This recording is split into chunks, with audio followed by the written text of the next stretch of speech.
어머니, 왜 또 오셨어요? 저희는 손님 안 받아요.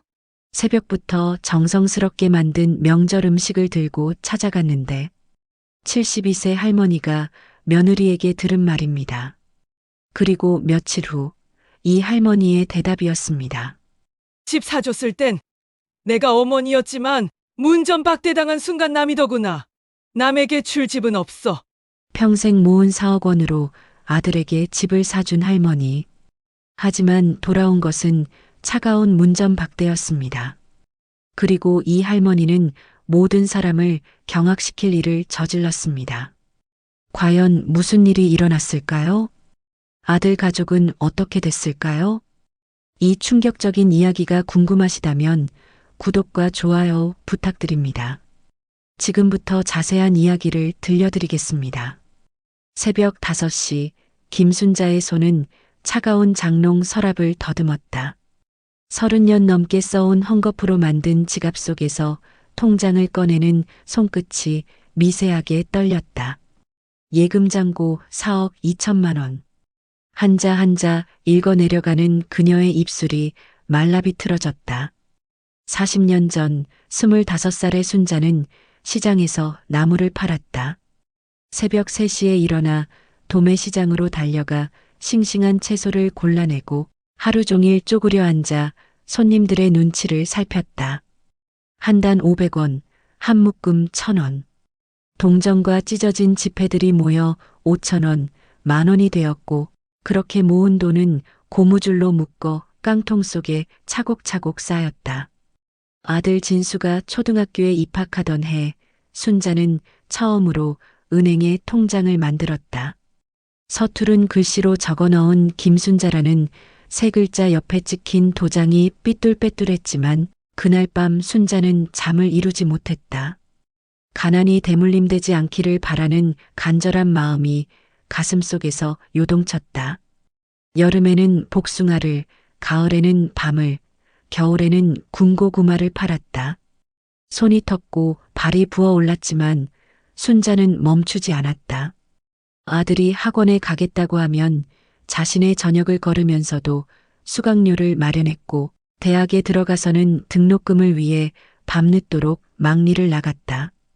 그녀의 무릎은 점점 굽어갔고 허리는 꼿꼿이 펴지지 않았지만 통장의 숫자는 조금씩 아주 조금씩 늘어갔다. 진수가 결혼한다고 했을 때 순자의 첫 반응은 기쁨이 아니라 두려움이었다. 며느리가 될 지영이는 대학을 나오고 직장도 다니는 똑똑한 여자였다. 처음 만나는 자리에서 지영은 정중했지만 거리감이 느껴졌고 순자는 자신의 거친 손을 치마 밑으로 숨겼다. 결혼식 날 순자는 생전 처음으로 미용실에 가서 머리를 했다. 새하얀 한복을 입고 거울 앞에 선 자신을 보며 그녀는 울컥했다.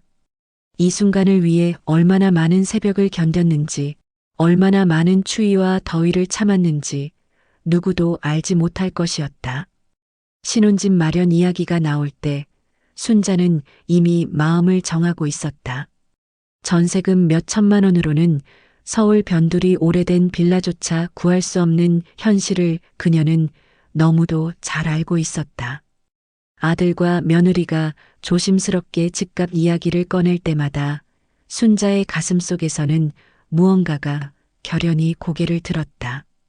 통장을 바라보는 순자의 눈가에 주름이 깊어졌다. 40년 동안 하루도 쉬지 않고 모은 돈이었다.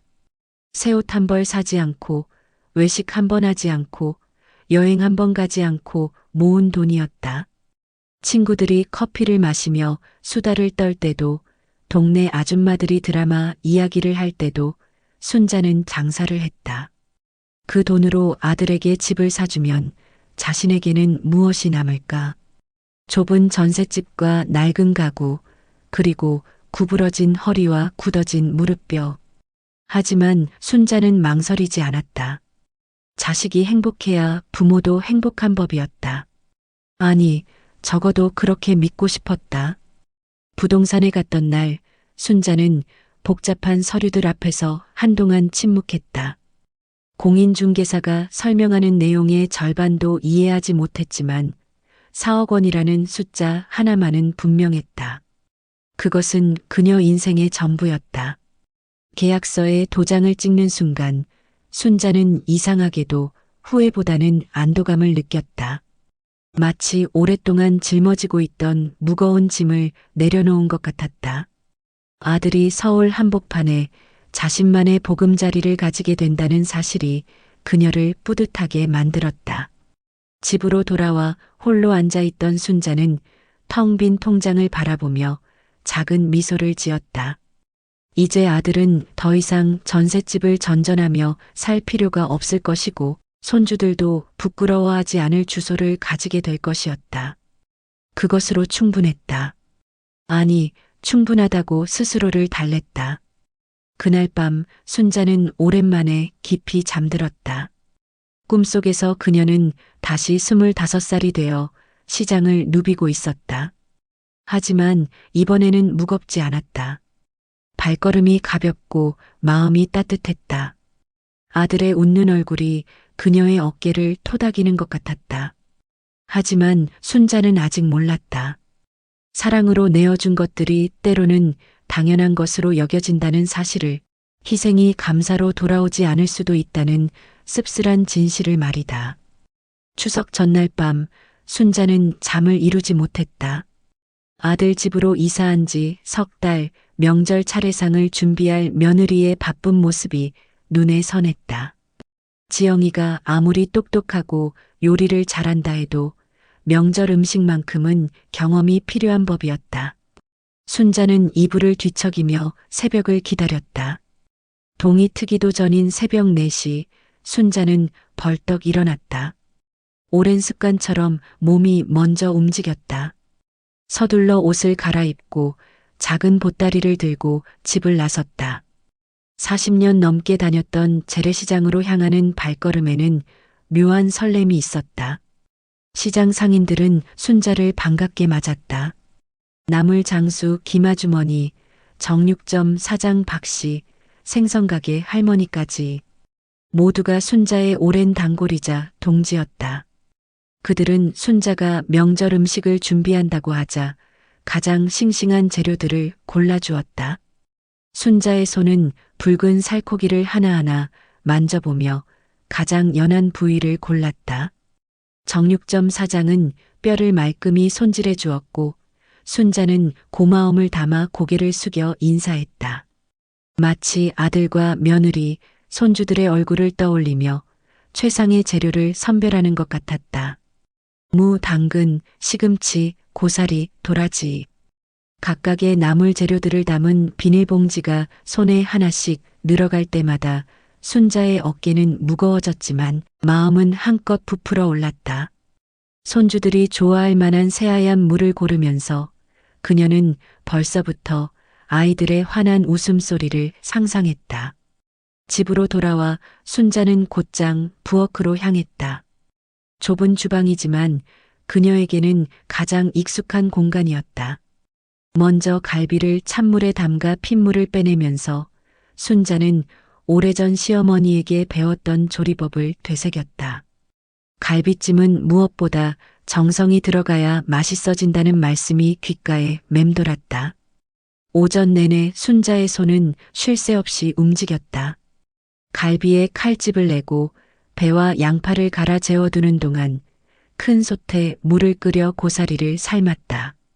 물이 팔팔 끓는 소리와 함께 부엌 안에 구수한 냄새가 퍼져나갔다. 순자는 이 냄새가 좋았다. 가족을 위한 음식을 만들 때만 맡을 수 있는 사랑의 향기였다. 허리가 아팠다. 몇 시간째 구부정한 자세로 서 있으니 등골이 뻐근하고 다리가 저렸다. 하지만 순자는 주저앉고 싶지 않았다. 아들과 며느리가 맛있게 먹을 모습, 손주들이 할머니 음식이 최고라며 엄지를 치켜 세울 장면을 그려보면 힘이 났다. 점심도 거른 채 오후가 되자 부엌은 온갖 음식 냄새로 가득했다. 갈비찜에서는 달콤한 간장 냄새가, 전을 부치는 팬에서는 고소한 기름 냄새가, 각종 나물에서는 참기름 향이 어우러져 나왔다. 순자는 국자로 갈비찜 국물을 떠먹어보며 간을 맞췄다. 아직 조금 부족했다. 설탕을 한 스푼 더 넣고 마지막에 참기름을 살짝 둘렀다. 해가 뉘엿뉘엿 기울어갈 무렵 순자는 마지막 요리인 잡채를 만들고 있었다. 당면을 삶아 찬물에 헹구고 각종 채소들을 볶아 양념에 묻히는 과정이 손에 익었다. 당면 하나하나에 간장과 설탕, 참기름이 고루 배어들도록 조심스럽게 젓가락으로 저어가며 순자는 마치 예술작품을 만드는 것 같은 기분이었다. 저녁 무렵 드디어 모든 음식이 완성되었다. 갈비찜, 잡채, 동그랑땡, 시금치나물, 고사리나물, 도라지나물, 무생채. 평상시 혼자서는 엄두도 못 낼 푸짐한 상차림이 작은 식탁 위에 올려졌다. 순자는 잠시 의자에 앉아 자신이 만든 음식들을 바라보았다. 그녀의 손목에는 화상 자국이 새로 생겨 있었고 손가락 끝에는 칼에 베인 작은 상처가 있었다. 발목은 부어올라 양말 자국이 깊게 패여 있었지만 순자는 만족스러웠다.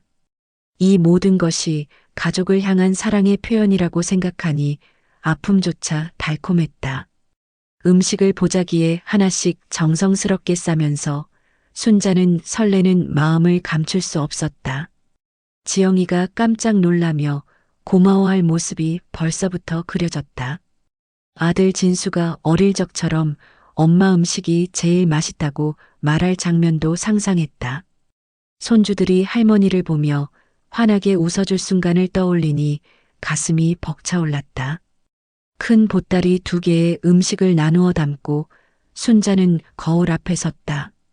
하루 종일 요리를 하느라 머리가 헝클어지고 앞치마가 온갖 양념으로 얼룩져 있었지만 그녀의 얼굴에는 뿌듯한 미소가 번지고 있었다. 택시를 타고 아들 집으로 향하는 동안 순자는 창밖 풍경을 바라보며 생각에 잠겼다. 자신이 산 집에서 살고 있는 아들 가족들이 얼마나 행복해했는지, 새 아파트에서 잘 지내고 있는지 궁금했다.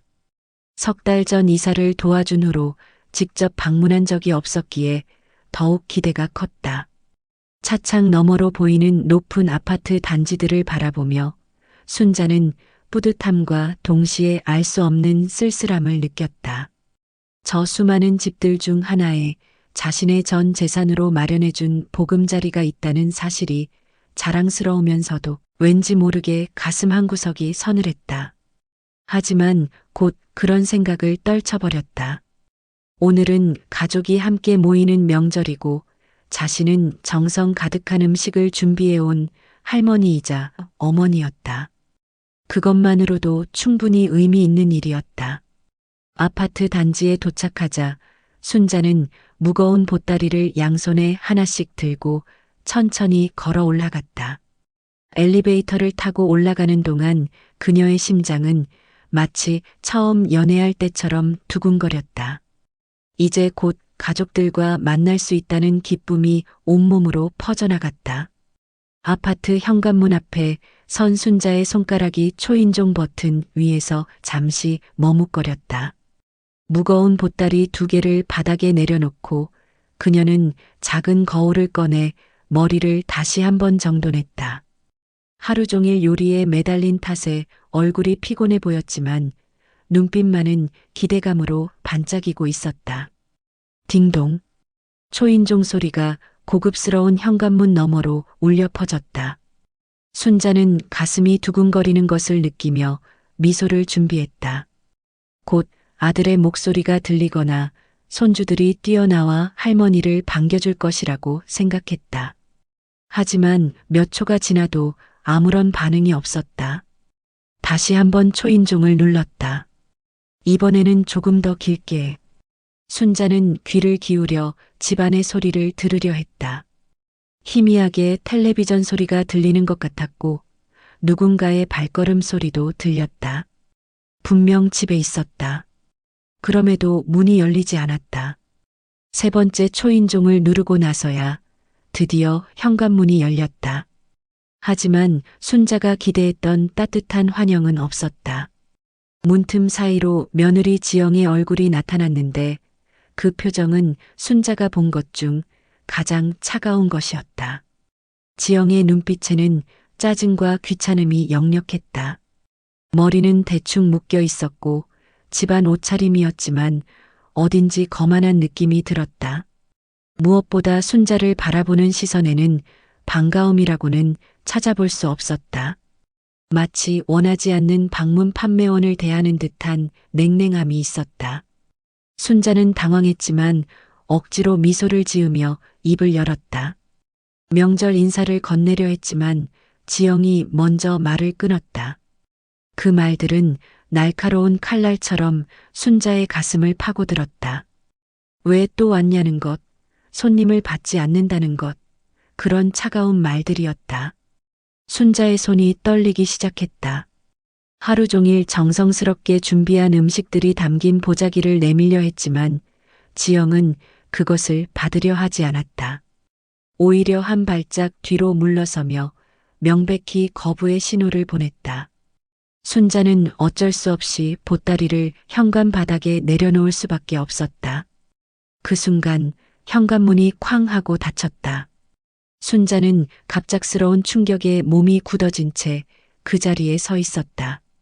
문이 닫히는 소리가 마치 총성처럼 귀에 울렸고 그 여운이 가슴속 깊은 곳까지 파고들었다.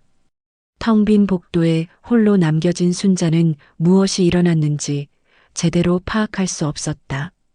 문 너머에서 들려오는 소리들이 순자의 심장을 더욱 아프게 만들었다. 아들 진수의 웃음소리, 손주들의 제잘거리는 목소리, 텔레비전에서 흘러나오는 명절 특집 프로그램의 웃음소리까지 모든 것이 평화롭고 행복해 보였다. 하지만 그 행복 속에 순자의 자리는 없었다. 순자는 무릎이 꺾이는 것을 느꼈다. 아니, 실제로 무릎이 꺾인 것이 아니라 정신적인 충격으로 온몸의 힘이 빠져나가는 것이었다. 40년 동안 아들을 키우고 평생 모은 돈으로 집을 사주고 하루 종일 정성스럽게 음식을 만들어 가져온 것이 이런 대접을 받을 일인가. 현관 바닥에 놓인 보자기를 내려다보며 순자는 허탈한 웃음을 흘렸다. 갈비찜, 잡채, 각종 나물들이 아직 따뜻한 김을 내고 있었다. 새벽부터 저녁까지 허리 아픈 것도 참고 만든 음식들이었다. 그 음식들에는 가족에 대한 사랑과 그리움, 함께 나누고 싶은 마음이 고스란히 담겨 있었다. 하지만 이제 그 음식들은 찬 복도 바닥에 버려진 채로 식어가고 있었다. 마치 순자의 마음처럼 점점 차갑게 식어가고 있었다. 보자기 모서리가 조금 풀어져서 갈비찜 그릇이 살짝 보였는데 그 모습이 무척이나 초라해 보였다. 순자는 고개를 들어 현관문을 바라보았다. 견고하고 차가운 철문이 그녀와 가족들 사이를 가로막고 있었다. 그 문 너머에서는 여전히 즐거운 웃음소리가 들려오고 있었다. 아무도 문 밖에 홀로 서 있는 할머니를 신경 쓰지 않는 것 같았다. 문득 순자는 자신이 얼마나 어리석었는지 깨달았다. 돈을 주면 사랑도 따라올 거라고 생각했던 것이 집을 사주면 자신의 자리도 생길 거라고 믿었던 것이 얼마나 순진한 생각이었는지 알게 되었다. 희생과 헌신이 항상 감사와 존경으로 돌아오는 것은 아니라는 쓰라린 진실이 가슴을 파고들었다. 엘리베이터가 열리는 소리가 들렸다. 다른 집 가족들이 명절 인사를 다니는 모양이었다. 순자는 서둘러 보자기를 들고 일어났다. 이런 비참한 모습을 다른 사람들에게 보이고 싶지 않았다. 하지만 2개의 무거운 보따리를 들고 일어서는 것이 쉽지 않았다. 복도를 걸어가며 순자는 자신도 모르게 뒤를 돌아보았다. 혹시 문이 열리고 아들이 뒤쫓아 나올지도 모른다는 희망 때문이었다. 하지만 현관문은 여전히 굳게 닫혀 있었고 복도는 적막했다. 엘리베이터를 기다리는 동안 순자의 눈에 눈물이 맺혔다. 하지만 그녀는 울지 않으려고 애썼다. 울면 더 비참해질 것 같았다. 대신 가슴 깊은 곳에서 무언가가 단단하게 뭉쳐지는 것을 느꼈다. 그것은 분노였을까? 아니면 절망이었을까? 아니면 자신에게 실망하는 마음이었을까? 엘리베이터 문이 열리고 순자는 무거운 보따리와 함께 그 안으로 들어섰다. 거울에 비친 자신의 모습이 너무나 초라해 보였다.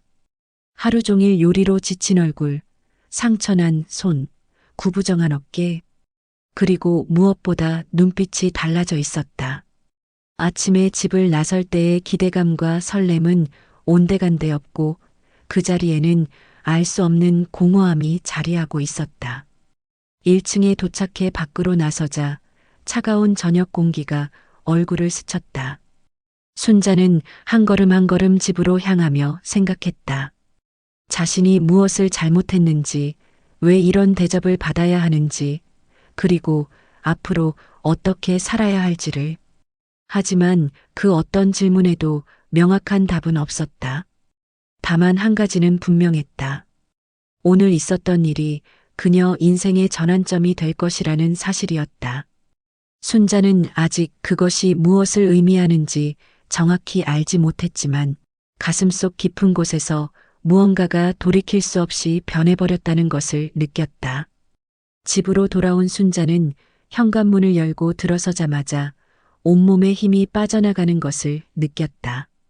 무거운 보따리 2개를 바닥에 털썩 내려놓고 그녀는 벽에 등을 기댄 채 거친 숨을 몰아쉬었다. 하루 종일 지탱해온 긴장의 끈이 끊어지자 모든 것이 한꺼번에 몰려왔다. 작은 식탁 위에 보자기를 풀어 음식들을 하나씩 꺼내 놓았다. 갈비찜, 잡채, 동그랑땡, 각종 나물들. 새벽부터 정성스럽게 만든 음식들이 여전히 따뜻한 김을 내고 있었지만 이제 그 향기조차 씁쓸하게 느껴졌다. 가족들과 함께 나누어 먹으리라 상상했던 음식들이 이제는 그녀 혼자만의 것이 되어버렸다. 순자는 의자에 주저앉아 갈비찜을 바라보았다. 육질이 부드럽도록 몇 시간씩 삶고 졸인 갈비에서는 달콤한 간장 냄새가 올라왔다. 하지만 그녀는 젓가락을 들 힘조차 없었다. 음식을 보는 것만으로도 가슴이 메어졌다. 저 한 점 한 점에 담긴 정성과 사랑이 모두 헛된 것이었다는 사실이 너무도 아팠다. 시계 바늘이 밤 9시를 가리키고 있었다. 평소라면 저녁을 먹고 텔레비전을 보며 하루를 마무리할 시간이었다. 하지만 오늘은 달랐다. 음식 냄새가 가득한 집안에서 순자는 그 어느 때보다 깊은 공허함을 느꼈다. 마치 자신이 투명 인간이 된 것 같았다. 문득 아들 진수가 어렸을 때가 떠올랐다. 8살 무렵 감기에 걸려 열이 펄펄 끓던 아이를 위해 밤새 간호했던 기억이었다.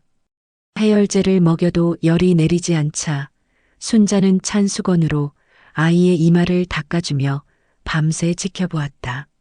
새벽녘에 열이 떨어지자 진수가 엄마를 보며 환하게 웃었던 그 순간을 순자는 평생 잊을 수 없었다. 그때 그 아이가 이렇게 자랄 줄 누가 알았을까? 어머니의 희생을 당연하게 여기고 정성스럽게 준비한 음식조차 거부하는 어른이 될 줄 누가 예상했을까? 순자는 쓴웃음을 지으며 고개를 저었다. 사랑이 언제나 사랑으로 돌아오는 것은 아니라는 잔혹한 현실을 이제야 깨닫게 되었다. 부엌 싱크대에 쌓인 설거지를 보며 순자는 또 다른 기억에 잠겼다. 진수가 대학에 합격했을 때 등록금을 마련하기 위해 새벽부터 밤늦게까지 일했던 날들이었다. 시장에서 나물을 팔고 남은 시간에는 식당에서 설거지를 하고 집에 와서는 다른 사람들의 빨래를 받아서 했다. 손이 텄고 허리가 아팠지만 아들의 미래를 위해서라면 무엇이든 할 수 있었다. 그때는 희망이 있었다. 아들이 공부를 잘해서 좋은 직장에 들어가고 좋은 사람과 결혼해서 행복하게 살 것이라는 믿음이 있었다. 그리고 그 모든 것이 이루어지면 자신도 그 행복의 한 부분이 될 수 있을 것이라고 생각했다. 하지만 현실은 달랐다. 아들의 행복 속에 어머니의 자리는 없었다. 순자는 벌떡 일어나 서랍으로 향했다. 가장 깊숙한 곳에 보관해둔 중요한 서류들이 들어있는 곳이었다. 통장, 보험증서, 그리고 등기권리증. 떨리는 손으로 등기권리증을 꺼내 든 순자의 눈빛이 달라졌다. 서류에는 분명히 적혀 있었다. 소유자 김순자. 아직 명의 변경을 하지 않았기 때문에 법적으로는 여전히 그녀의 집이었다. 4억 원을 주고 산 그 집이 아들과 며느리가 살고 있는 그 아파트가 아직은 자신의 소유였다. 순자는 서류를 가슴에 꼭 안고 깊은 숨을 쉬었다. 평생을 살면서 이렇게 분명한 배신감을 느껴본 적이 있었던가. 남편이 일찍 세상을 떠나 혼자 아들을 키울 때도, 경제적으로 가장 어려웠던 시절에도 이렇게까지 마음이 무너진 적은 없었다. 그때는 희망이라도 있었다. 하지만 지금은 달랐다. 자신이 가장 사랑하는 사람들로부터 받은 상처였기에 더욱 깊고 아팠다. 순자는 등기권리증을 식탁 위에 올려놓고 한참을 바라보았다. 그 종이 한 장이 자신의 전 재산이자 동시에 마지막 희망이었다. 아들에게 배신당했다고 해서 모든 것을 포기할 수는 없었다. 아니, 포기하지 않겠다고 다짐했다. 밤이 깊어갈수록 순자의 마음속에서는 무언가가 단단하게 뭉쳐지고 있었다. 그것은 분노였을까, 결심이었을까? 아니면 오랫동안 억눌려 있던 자존심이 고개를 드는 것이었을까? 분명한 것은 더 이상 예전의 순자가 아니라는 사실이었다. 창밖으로 보이는 도시의 불빛들을 바라보며 순자는 생각했다. 자신이 왜 이렇게 당해야 하는가? 평생을 아들을 위해 살아왔는데 왜 이런 대접을 받아야 하는가? 사랑과 희생이 당연한 것으로 여겨져야 하는가? 순자는 고개를 저었다. 더 이상은 아니었다. 등기권리증을 다시 손에 든 순자의 눈빛에는 새로운 빛이 돌고 있었다. 그것은 체념이 아니라 결단이었다. 절망이 아니라 의지였다. 40년 동안 누군가의 어머니로만 살아온 김순자가 아니라 자신만의 인생을 살아갈 김순자로 거듭이 나는 순간이었다. 밤 11시가 넘어서야 순자는 마침내 젓가락을 들었다. 차가워진 갈비찜 한 점을 입에 넣으니 짠맛이 났다. 눈물이 흘러내린 것을 이제야 깨달았다. 하지만 그 눈물은 슬픔의 눈물이 아니었다. 오히려 후련함에 가까웠다. 마치 오랫동안 짊어지고 있던 무거운 짐을 내려놓은 것 같은 해방감이 있었다. 그날 밤 순자는 오랜만에 깊이 잠들었다. 꿈속에서 그녀는 젊은 시절의 자신을 만났다. 시장에서 나무를 팔며 활기차게 살아가던 그 시절의 순자는 지금의 그녀를 보며 미소를 지었다. 그리고 말했다. 이제야 제대로 된 선택을 할 때가 온 것 같다고. 순자는 꿈속에서도 고개를 끄덕였다. 내일은 새로운 하루가 될 것이었다. 새벽 첫 차를 타고 부동산 사무소로 향하는 순자의 얼굴에는 밤새 다져진 결심이 서려 있었다. 가방 속 등기권리증이 바스락거리는 소리가 마치 운명의 주사위가 굴러가는 소리처럼 들렸다. 어제까지만 해도 상상할 수 없었던 일을 하려는 자신이 낯설면서도 당당했다. 부동산 사무소 문을 열고 들어서자 중년의 공인중개사가 반갑게 맞았다. 평소 같았으면 어색해했을 순자였지만 오늘은 달랐다. 그녀는 등기권리증을 책상 위에 올려놓으며 분명하게 말했다. 이 집을 팔고 싶다고, 금매로라도 처분하고 싶다고. 공인중개사는 놀란 표정을 감추지 못했다. 아파트 시세를 확인해 보니 4억 5천만 원 정도 했는데 순자는 4억만 받아도 좋다고 했다.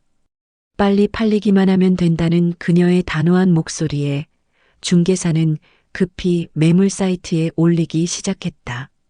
그날 오전 내내 부동산 사무소는 분주했다. 전화가 계속 울렸고 몇 명의 구매 희망자들이 직접 찾아왔다. 순자는 의자에 앉아 그 모든 과정을 지켜보았다. 자신의 전 재산이었던 집이 하나의 상품으로 거래되는 모습을 보니 묘한 기분이 들었다. 마치 자신의 과거를 정리하는 것 같았다.